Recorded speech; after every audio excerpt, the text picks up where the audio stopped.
Today we've got a wonderful cooking video inspired by a restaurant that I went to when I was in Chiang Mai, Thailand called Be Vegan.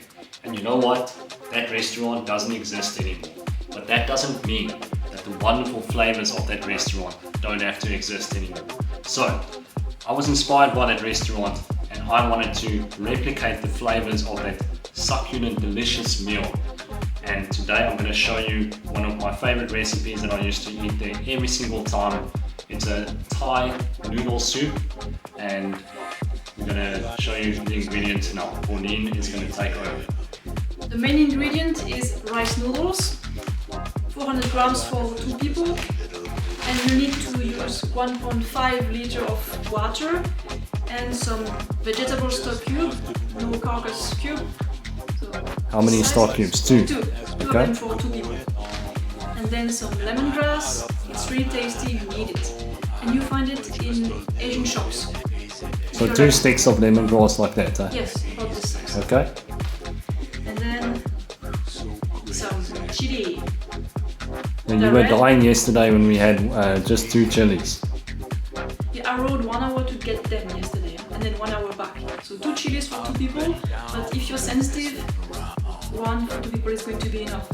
Yeah, but if you don't have ring sting, then it's not a Thai curry. How can you say ring sting in a cooking video? Makes the video dirty. And then some mushrooms. It's optional, but it's part of the soup. No, it's not optional, it's necessary, it's mandatory. So I hope you find them. C'est obligatoire. In an Asian shop too. And then cilantro, okay, you know where to find it, but they also have it in Asian shops. And let's go to the kitchen now. So before we do anything with the ingredients, the first thing that you want to get out of the way is getting the water into the pot and putting it on maximum heat so that that can raise in temperature while you cut the rest of the ingredients. So I'm going to begin with the chili and the lemongrass, and I'm not going to cut it finely, just a little bit, because I've got a stick blender here, so the stick blender is going to do the fine chopping for me. Chop that up a little bit. Do you add the seeds of the chili? Yes, always. You want maximum heat. How else are you going to get wings? And we just cut those ends off because they're a little bit rough. Not too much fibre there. Yeah. I'm not going to pass a very friendly stool with those ends intact. Okay, and that's about it.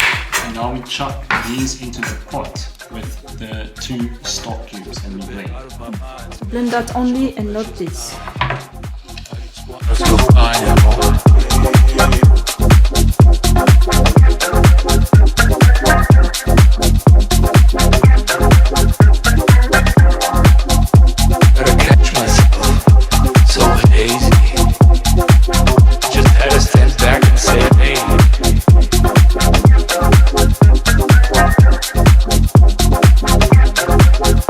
So that's all the ingredients blended up. I did make a little bit of a mess there, but luckily I didn't mess too much of the water. And now we are going to get to chopping the mushrooms and the coriander. Now it's time for the mushrooms and the coriander. And these ingredients, I just chop with a knife, I don't blend these. And get rid of the stalks over there. They can go into the compost. That soup is really strong, that's why I'm coughing a little bit, which is good. You want that max flavor.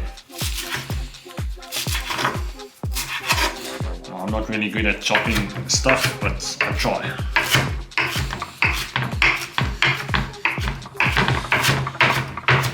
There we go, that looks alright. And then the mushrooms, I'll just chop that in half. And then I'll separate these little stalks here. Takes a while, so we can cut this part out. We've reached the final stage of this cooking session. Now we're going to add all of the ingredients. As you can see, the water has pretty much come to a boil.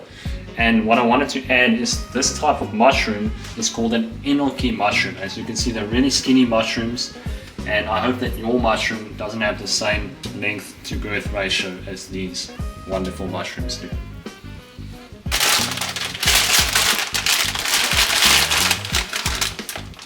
Chuck that in there. Chuck all of the rest. This flavor is going to be fantastic. People will ask if you can use different pasta. Different pasta? Yeah, Oh yeah, you can use vermicelli, you can use wheat noodles, as long as it's noodles, that's the main thing.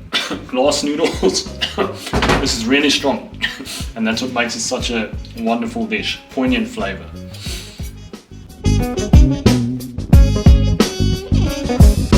And you just work it in like that, and keep a fork handy so that you can just keep the noodles from sticking together. And just get that fork. The fork just helps to keep the noodles separated. Yeah, especially when you just put them in the water must be warm and you need to stir it in immediately, not 10 minutes later. Yeah, just keep stirring frequently so they don't stick. One final note is you want to take the noodles off the heat just before they're cooked enough, because they will cook a little bit in the soup while you eat them. And there we go, the noodle soup is ready. And one thing that I wanted to add is you can make the soup separately from the noodles if you don't like the starch in the water. But I like it this way just because I can get more calories in and I don't lose the calories from the noodles. What do you say? I like both.